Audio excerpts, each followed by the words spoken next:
আজকে আমার হাঁস মার্কা আপনাদের বিবেকের মার্কা। বাজিতপুর উপজেলা বিএনপির সভাপতি ছিলাম। আমি কিশোরগঞ্জ জেলা বিএনপির ভারপ্রাপ্ত সভাপতি ছিলাম। আমি কেন্দ্রীয় নির্বাহী কমিটির সদস্য ছিলাম। দল আমাকে মনোনয়ন দিয়েছিল, কিন্তু রাতের আধারে ভিন্ন দলের প্রার্থীকে যোগদান করে আমার মনোনয়ন ছিনতাই করে নিয়ে গেছে। যেহেতু ছিনতাই করে নিয়ে গেছে, হৃদয়ে রক্তক্ষরণ হচ্ছিল। সকলের অনুরোধে আজকে আমি স্বতন্ত্র প্রার্থী। তা না হলে আজকে আমরা যে হৃদয়ে লালন করি, সেই হৃদয়ে লালন করার মার্কা ধানের শীষ আমার থাকার কথা ছিল, ছিল কিনা? কিন্তু সেই মার্কা ছিনিয়ে নেওয়ার কারণে ওটা হৃদয়ে লালনের মার্কা, আর আজকে হলো আমার মানুষের বিবেকের মার্কা, ঠিক কিনা?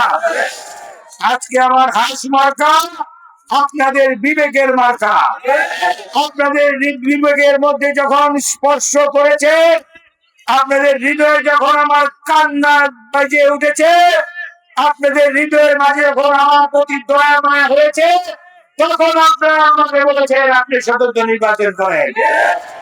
সে কারণে আজকে আমি প্রতিবাদের ভাষা হিসাবে, প্রতিবাদের কারণে আজকে আমি হাঁস মার্কা, ঠিক কিনা?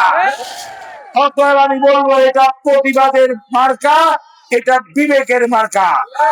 আমি আপনাদেরকে অনুরোধ করতে চাই, আমি আপনাদের সন্তান, মা বোনদের উদ্দেশ্যে একটি কথা বলতে চাই। আপনারা যখন গর্ভবতী হন, 9-10 মাস 10 দিন গর্ভ রেখে যে বাচ্চাকে কষ্ট বেদনা কষ্ট করে যখন বাচ্চাকে জন্ম দেন, আপনারা তাকিয়ে দেখেন এই বাচ্চা কখন মা বলে ডাকবে।